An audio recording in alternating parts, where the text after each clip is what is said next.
some further analysis now from Antony Loewenstein, who joins us live now from Bali in Indonesia. He's an Israel affairs analyst and the author of the Palestine Laboratory. Thank you so much for being with us on the program once again, Anthony. Now, we are seeing this anti-Netanyahu sentiment grow in Israel, especially after the failure of providing security to the citizens of Israel. What's your analysis of what's happening within Israel at the moment? All the studies, public opinion polls in Israel since the 7 October attack are clear. Netanyahu has become unbelievably unpopular. He should resign tomorrow based on those figures. If there was an election tomorrow, he would lose catastrophically. And that's not surprising considering the fact that this attack on 7 October was the worst on single day in Israel's history. 1,400 Israelis dead, if not more. So politically, he's in a deeply difficult place. And I would argue because of that, he may want to drag on any kind of military conflict for as long as possible. But it's also worth noting that the so-called alternatives to Netanyahu within the Israeli political establishment aren't that different on the key issues that matter: Gaza, the occupation, the West Bank, East Jerusalem. This is window dressing. Different rhetoric, but remarkably similar. And I think what you find ultimately is if Netanyahu falls next week, next month, next year, the likely replacements actually are not very different to him when it comes to the key issue that faces Israel, which is the occupation. Right, and Israel has been trying to wipe out Hamas in Gaza since 2008. What makes them think they can succeed now, given that they've failed every other time? Look, since 2008, I would argue that Israel, in fact, did not want to eliminate Hamas. They often talked about doing so, but in fact, they were willing to accept it almost as a sort of a weird relationship that Hamas and Israel had. They would negotiate via a third party. Israel, I think, believed that they could control Hamas enough within Gaza and manage that situation. 7 October, of course, changed that in their perspective.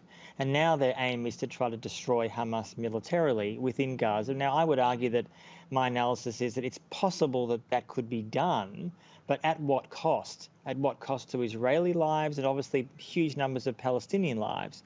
And the fear is that Israel will go into Gaza in a ground invasion in days or weeks ahead, and there'll be an ugly, brutal guerrilla war. And that, of course, leaves open the possibility of what happens in other areas, potentially Hezbollah in Lebanon or elsewhere beyond.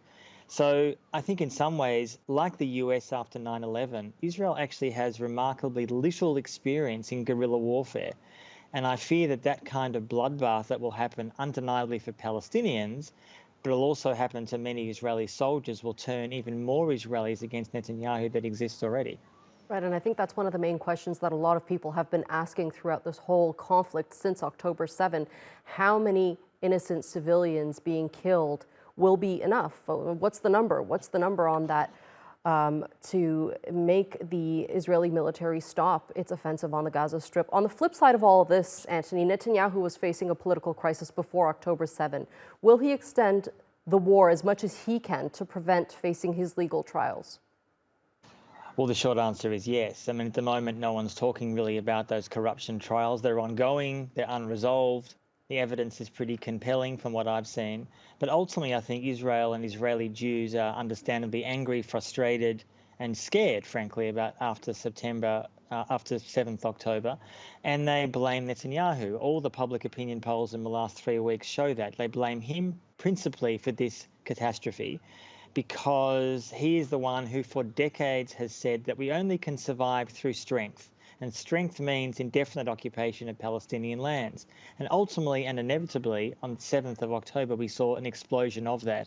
The fear is, as I said before, that the likely alternatives to him within the Israeli political establishment do not believe in ending the occupation, do not believe in giving equal rights to Palestinians. So until there is massive pressure internationally on Israel to change that, then I fear the status quo will continue, even if Netanyahu falls as Prime Minister soon. Antony Loewenstein, thank you so much for being with us here on the NewsHour. That's Israel Affairs analyst Antony Loewenstein.